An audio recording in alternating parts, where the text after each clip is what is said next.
Baik, Assalamualaikum warahmatullahi wabarakatuh. Halo semuanya, perkenalkan nama saya Muhammad Farhan Fasya Mandala dengan NIM 19 10 50 10 50. Saya adalah mahasiswa perencanaan wilayah dan kota Universitas Jember tahun angkatan 2019. Nah, teman-teman, pada kesempatan kali ini saya ingin mempresentasikan hasil kajian saya mengenai analisis kesesuaian manajemen resiko bencana banjir terhadap SNI. Nah, di sini presentasi ini juga merupakan upaya saya untuk menyelesaikan tugas dari mata kuliah yang saya ampu, yaitu mata kuliah evaluasi sumber daya lahan. Eh, di sini studi kasus yang saya ambil adalah Kelurahan Tanjung Ugat, Kecamatan Bukit Bestari, Kota Tanjung Pinang. Baik, mungkin tanpa membuang waktu lagi, kita bakal masuk ke dalam pembahasan. Ya, jadi di presentasi kali ini ada mungkin empat garis, secara garis besar ada empat bab yang mungkin bakal kita bahas hari ini. Yang pertama itu adalah pendahuluan, lalu nanti ada metode, lalu ada hasil dan pembahasan, dan juga penutup. Nah, mungkin sekilas apa sih sebenarnya uh, analisis sesuai manajemen resiko bencana banjirnya terhadap SNI. Nah, penelitian ini, kajian ini mungkin bisa dijelaskan dalam pendahuluan. Nah, di pendahuluan ini berisikan latar belakang, lalu ada rumusan masalah dan tujuan dari kajian ini. Nah, latar belakang ini adalah pencanaan adalah salah satu pertimbangan dalam merencanakan suatu wilayah dan kota. Tentunya dalam merencanakan suatu wilayah dan kota, kita harus mencegah, mohon maaf, menghindari merencanakan suatu kawasan yang memiliki ancaman bencana yang tinggi. Nah, tapi di beberapa kasus kita nggak bisa menghindari, tapi lebih ke melakukan mitigasi bencana. Nah, pada studi kasus ini, salah satunya ada Kelurahan Tanjung Ugat, merupakan salah satu kawasan yang mana ini dalam RT RW itu adalah termasuk dalam RT RW Kota Tanjung Pinang ya. Merupakan kawasan yang memiliki ancaman banjir yang cukup sering. Nah, berdasarkan hasil suatu penelitian juga selama 10 tahun terakhir itu selalu terjadi banjirnya lebih ke banjir genangan terjadi di Kelurahan Tanjung Ugat ke seluruh RW-nya. Nah, dan menariknya di sini kenapa saya mengambil studi kasus Kelurahan Tanjung Ugat adalah karena di kelurahan ini sudah ada program manajemen risiko bencana ya, karena sana ancaman bencana tinggi, eh, yaitu Kampung Siaga Bencana. Nah, mungkin saya kembali lagi ke Kelurahan Tanjung Unggar ini memiliki resiko bencana yang tinggi dari segi kerentanan, kapasitas, dan juga ancamannya. Gak hanya ancaman aja yang besar tadi yang saya bilang ya, juga kapasitas dan juga kerentanannya mereka. Nah, di kajian ini, rumusan masalah yang akan saya angkat itu adalah apakah program Kampung Siaga Bencana ini sudah sesuai dengan SNI 8357 tahun 2017 tentang desa dan kelurahan tangguh bencana. Nah, lalu tujuan dari kajian ini adalah mengetahui lebih dalam penanganan dari resiko bencana di kawasan ancaman banjir. Lalu mengetahui kesesuaian program Kampung Siaga Bencana yang sudah ditetapkan ya dengan SNI 8357 2019 tentang desa dan kelurahan tangguh bencana. Nah, oke, selanjutnya itu adalah metode. Nah, bagian ini berisikan beberapa tinjauan pustaka, mungkin istilah-istilah yang kita gunakan tadi akan saya jelaskan di sini, dan juga metode apa sih yang bakal saya lakukan untuk mengetahui kesesuaian dari SNI dan juga program yang sudah ditetapkan. Baik, kita mulai dari apa sih itu resiko bencana. Nah, resiko bencana ini adalah potensi kerugian dari suatu kawasan apabila terjadi ancaman banjir, ancaman bencana apapun itu, entah itu banjir, tanah longsor, gempa bumi, tsunami, dan segala macam. Nah, biasanya resiko bencana ini semakin tinggi apabila ancamannya semakin tinggi. Tapi ternyata sebenarnya resiko bencana ini ada tiga aspek, yang mana tiga aspek ini kalau semakin tinggi, maka mohon maaf, ancaman dan kerentanan kalau semakin tinggi, resiko bencananya semakin tinggi. Tapi kalau kemampuan atau kapasitas suatu kawasan itu rendah, maka resiko bencananya bakal tinggi. Jadi berbanding terbalik ya untuk kemampuan atau kapasitas. Nah, ancaman yang dimaksud ini adalah ya ancaman bencana alam yang mengancam suatu kawasan, entah itu kawasan ancaman tsunami, ancaman angin puting beliung, angin puyuh dan segala macam. Nah, itu mungkin gampang untuk dipahami ya. Lalu untuk kerentanan ini lebih ke kondisi existing dari suatu kawasan tersebut. Apakah mereka itu lebih ke fisiknya itu dari mana, apakah mereka itu kepadatan yang tinggi, apakah mereka itu merupakan kawasan pusat kegiatan. Nah, di mana jika mereka itu kawasan dan kepadatan tinggi, tentunya ketika ada ancaman, misalnya ancamannya tanah longsor dan di bawahnya itu adalah kawasan dengan kerentanan tinggi berupa kepadatan penduduk yang tinggi. Tentunya ketika terjadi ancaman tersebut, maka kerugian yang dialami dari suatu kawasan itu bakal sangat besar sekali dan itu mungkin bakal berdampak ke eh, apa eh, berdampak enggak hanya ke kawasan itu, tapi kestabilan dari ekonomi dan juga sosial dari wilayah atau suatu daerah. Nah, selanjutnya itu adalah kemampuan atau kapasitas. Nah, di sini mungkin cara untuk menjelaskan ini lebih ke kemampuan atau kapasitas dari suatu kawasan untuk menanggulangi jika terjadi suatu bencana. Contoh, misalnya kemampuan atau kapasitas sarana prasarana, di mana kalau misalnya suatu kawasan itu mereka memiliki sarana untuk pencegahan misalnya tsunami atau mungkin ombak besar seperti batu pemecah. Nah, tentunya itu membuat resiko bencana itu semakin rendah. Nah, salah satunya itu seperti juga kemampuan SDM masyarakatnya, apakah mereka siap untuk bukan siap untuk, tapi lebih ke apakah mereka itu sudah tahu apa yang harus dilakukan jika terjadi bencana. Nah, apakah jika mereka tahu, tentunya kemampuan mereka bisa dibilang tinggi dan resiko bencana atau potensi kerugian yang dialami itu bakal lebih rendah. Nah, itu untuk resiko bencana. Baik, selanjutnya adalah kampung siaga bencana. Nah, apa sih sebenarnya kampung siaga bencana ini? Nah, kampung siaga bencana yang nanti ke depannya kita mungkin bakal singkat sebagai KBS adalah program yang bertujuan untuk peningkatan kemampuan masyarakat dalam penanggulangan bencana. Antara lain berbentuk program dan kegiatan penanggulangan bencana berbasis masyarakat atau ya bahasa kerennya adalah Community Based Disaster Management. Nah, di sini merupakan salah satu program dari Kemensos. Nah, mungkin sedikit lah yang saya tambahkan mengenai kampung siaga bencana ini, pada studi kasus, kampung siaga bencana ini lebih ke penanggulangan bencana banjir.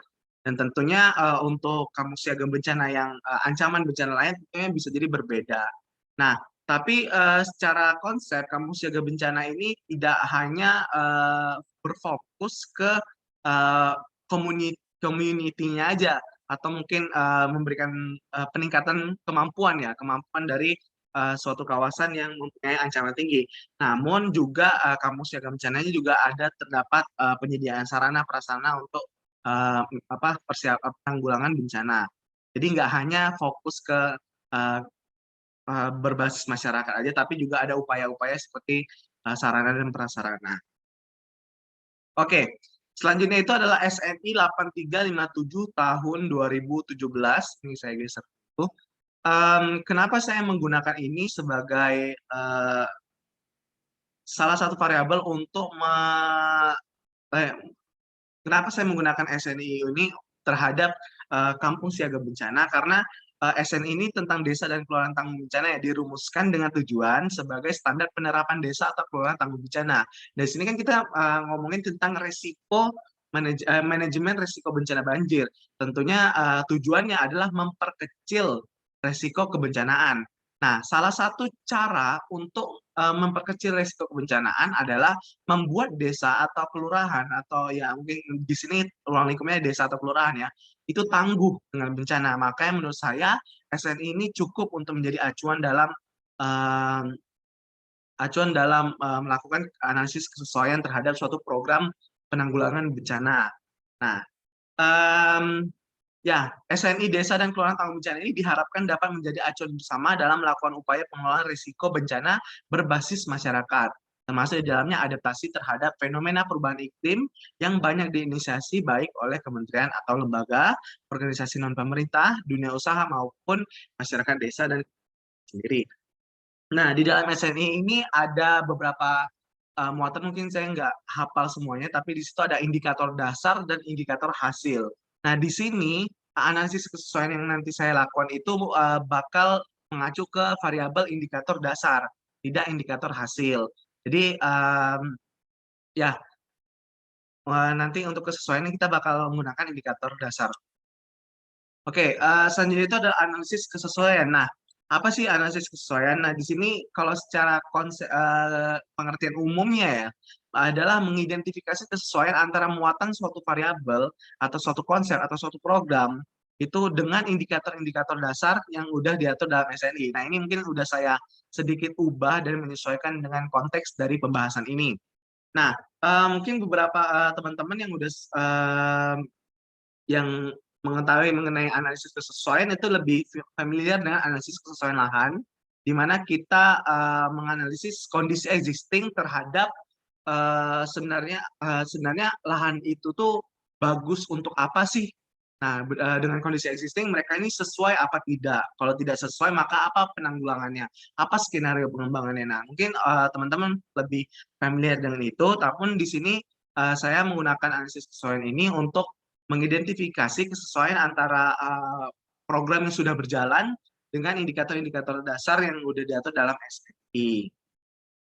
Baik, selanjutnya adalah bagian 3, yaitu hasil dan pembahasan. Nah, di sini berisikan sedikit gambaran umum lokasi, lalu apa sih resiko bencana terhadap di desa di Kelurahan Tanjung Unggat itu, dan juga analisis kesesuaiannya. Oke, yang pertama itu adalah gambaran umum lokasi. Jadi lokasi studi kasus ini yang saya ambil adalah Kelurahan Tanjung Unggat, Kecamatan Bukit Bestari, Kota Tanjung Pinang, Provinsi Kepulauan Riau, Indonesia. Nah, mungkin biar lebih visualisasi di sini letak Kelurahan Tanjung Unggatnya bisa bersentuhan langsung dengan ini ya, bisa dibilang ini teluk atau mungkin daerah pesisirnya, karena ya Kepulauan Riau sendiri pulaunya kecil-kecil dan juga banyak banyak nggak hanya Kelurahan Tanjung Unggat aja yang seperti ini, banyak kelurahan-kelurahan lain yang juga mempunyai karakteristik fisik yang dekat, yang seperti ini, yang dekat sama pesisir. Nah, mohon maaf, bukan dekat sama pesisir, tapi dia merupakan kawasan pesisir. Oke. Nah, ada apa sih dengan Kelurahan Tanjung Unggar ini? Kenapa ini mungkin penjelasan lebih lanjut, kenapa saya mengambil Kelurahan Tanjung Unggar ini sebagai studi kasus dalam manajemen risiko untuk memperdalam ilmu manajemen risiko bencana tinggi. Nah, berdasarkan suatu penelitian salah satu data referensi yang saya gunakan, bencana banjir di Kelurahan Tanjung Unggar itu udah terjadi selama dari 2015 ya, dari 2005 sampai 2015, dan ini terjadi secara beruntun. Nah, berarti bisa dikatakan selama 10 tahun terakhir mereka selalu terjadi banjir genangan ya, banjir genangan. Bahkan di situ terdata sempat terjadi banjir besar, nggak banjir genangan aja, banjir besar. Nah, tentunya kita bisa simpulkan bahwa Kelurahan Tanjung Unggar ini memiliki ancaman bencana banjir yang besar, yang tinggi tentunya. Sesuai dengan konteks kayak resiko bencana tinggi yang tadi kita sudah bahas, semakin tinggi ancaman, maka risiko bencana tentunya semakin tinggi. Nah, di sini konteksnya adalah banjir, ancamannya, dan ancamannya udah terjadi selama 10 tahun terakhir, dan bisa dikatakan ancaman ini bisa jadi bakal terus berlanjut, sehingga risiko bencananya juga tetap tinggi di Kelurahan Tanjung Ukat. Nah, selanjutnya adalah kepadatannya, atau mungkin di sini kerentanannya. Nah, kalau teman-teman tahu ya Kelurahan Tanjung Unggat mungkin, tapi kalau misalnya teman-teman nggak tahu, Kelurahan Tanjung Unggat itu yang mana juga saya pernah ke sana, saya juga berdomisili di sana, juga sering melewati kelurahan tersebut. Ya memang kelurahan tersebut itu memiliki kepadatan kepadatan penduduk yang bisa dibilang cukup tinggi ya. Karena bisa dibilang banyak masyarakat itu tinggal di sini, bisa dibilang ya salah satu pusat permukiman lah yang ada di Tanjung Pinang, kota Tanjung Pinang. Nah, selain kepadatannya tuh juga pemanfaatan lahannya itu juga padat.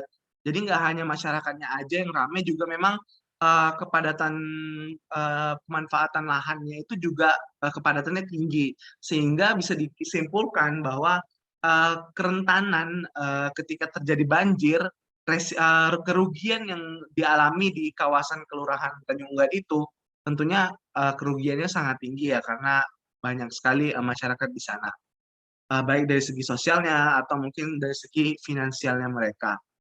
Nah, yang terakhir itu adalah kita bakal ngomongin kemampuan atau kapasitas dari Kelurahan Tanjung Ugat sendiri. Nah, mengacu kepada data sekunder yang saya baca, bahwa di sini kesadaran masyarakat mengenai kesadaran masyarakat dalam konteks adalah tentang membuang sampah, pengelolaan sampah itu masih rendah, sehingga seringkali itu berdampak terhadap lingkungannya. Nah, di data sekunder yang menjadi referensi saya adalah dikatakan di situ kebiasaan masyarakat untuk membuang sampah di selokan membuat drainase itu tersumbat hingga mempermudah, ya mungkin kata kutipnya, mempermudah terjadi ancaman bencana banjir genangan seperti itu. Nah, di sini dari ketiga hal tersebut dapat dikatakan bahwa Kelurahan Tanjung Unggar ini memiliki resiko bencana yang tinggi. Nah, untuk itu diperlukan manajemen resiko bencana di Kelurahan Tanjung Unggar ini, yang mana sudah dilaksanakan oleh pemerintah daerah berupa implementasi kampung siaga bencana seperti itu. Baik, selanjutnya adalah analisis kesesuaian. Nah, ini teman-teman adalah hasil analisis dari saya sendiri, dan di sini indikator-indikatornya ini berasal dari SNI 8357 2017, dan di sini ada indikator dan sub-indikator. Nah, di sini saya melakukan analisis ada, tidak ada, atau belum optimal. Nah, jika tidak ada, saya memberikan skor 1, kalau belum optimal, saya yang kasih skor 2, dan mohon maaf, dan jika ada, maka saya memberikan skor 3. Nah, dari situ di sini juga ada kolom keterangan, di mana di sini keterangannya itu lebih ke penguatan saya terhadap analisis ini, di mana tentunya kalau saya bilang ada, tentunya saya harus punya sumber, dan di sini saya menyebutkan sumber-sumber data tersebut di keterangan. Nah, beberapa sumber yang saya gunakan di sini, pertama adalah pengalaman saya sendiri atau wawasan saya sendiri terhadap domisili saya. Lalu juga saya menggunakan data sekunder seperti Google Maps, atau mungkin juga hasil kajian dari suatu jurnal atau skripsi, dan juga beberapa berita-berita dari media media berita yang cukup terkenal. Nah, juga di sini saya ngecek-ngecek mengenai struktur organisasi di pemerintah kota, lembaga-lembaga yang berkaitan dengan bencana yang ada di Kota Tanjung Pinang. Nah, dari situ saya menganalisis, dan di sini saya memberikan analisis dan juga scoring pada setiap indikator yang ada di SNI, dan ya seperti itu. Oke, di sini pertama ada indikator penguatan kualitas dan akses layanan dasar, dan di situ ada sub-indikatornya, teman-teman bisa ngepost untuk ngebaca lebih lanjut di sini. Dan di sini nggak selesai hanya di penguatan kualitas dan akses layanan dasar aja indikatornya, itu ada juga indikator adanya penguatan sistem koordinasi dan pengelolaan risiko bencana. Nah, di sini cukup banyak ya. Di sini ada sub-indikatornya dan juga ada sub-indikatornya.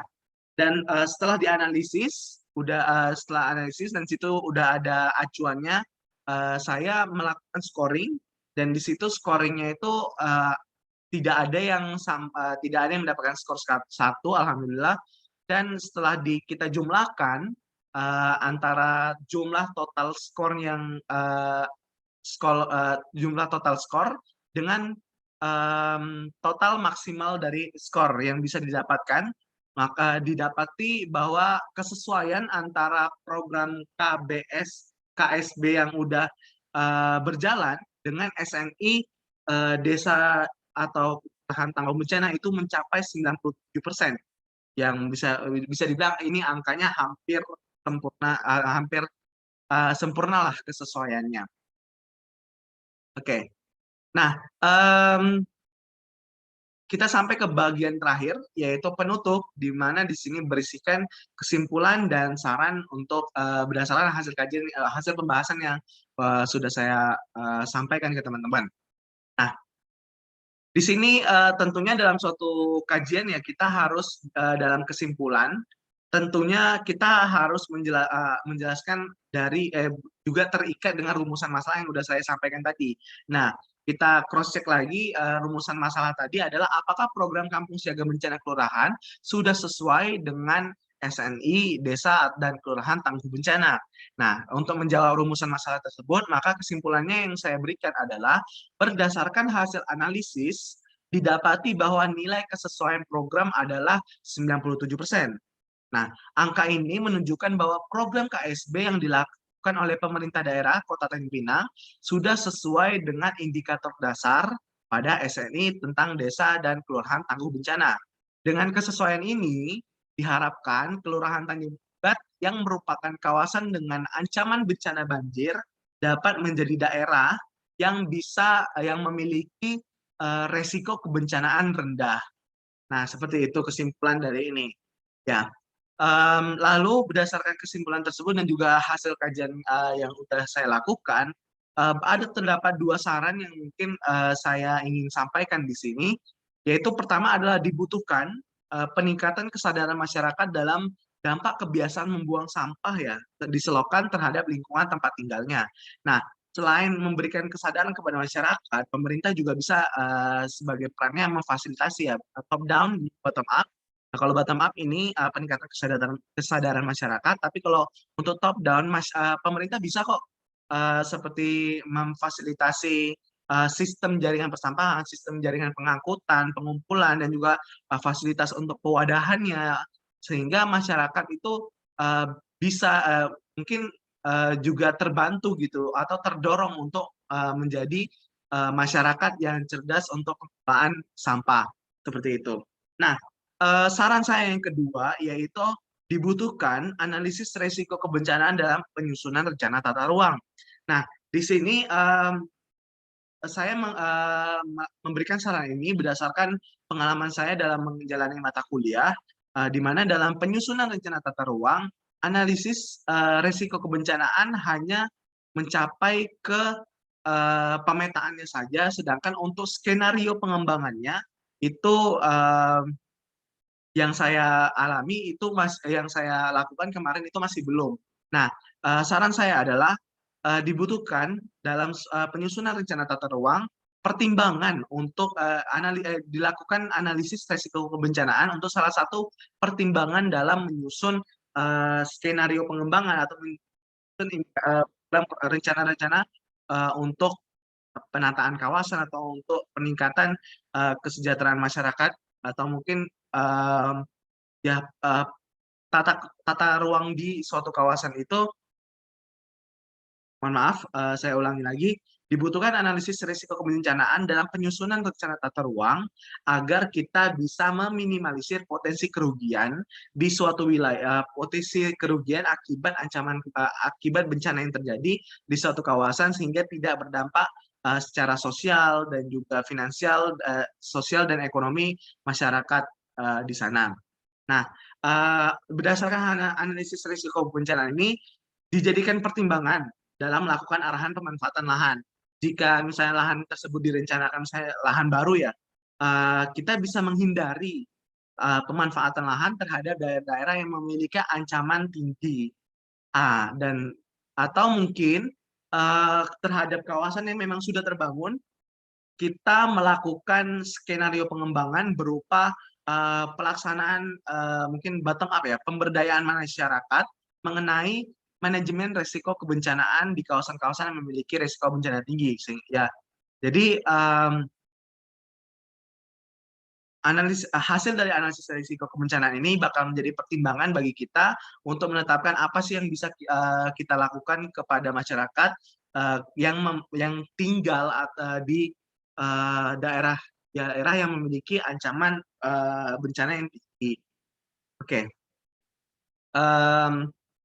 Ya, itu saja untuk presentasi kali ini. Mohon maaf jika ada kekurangan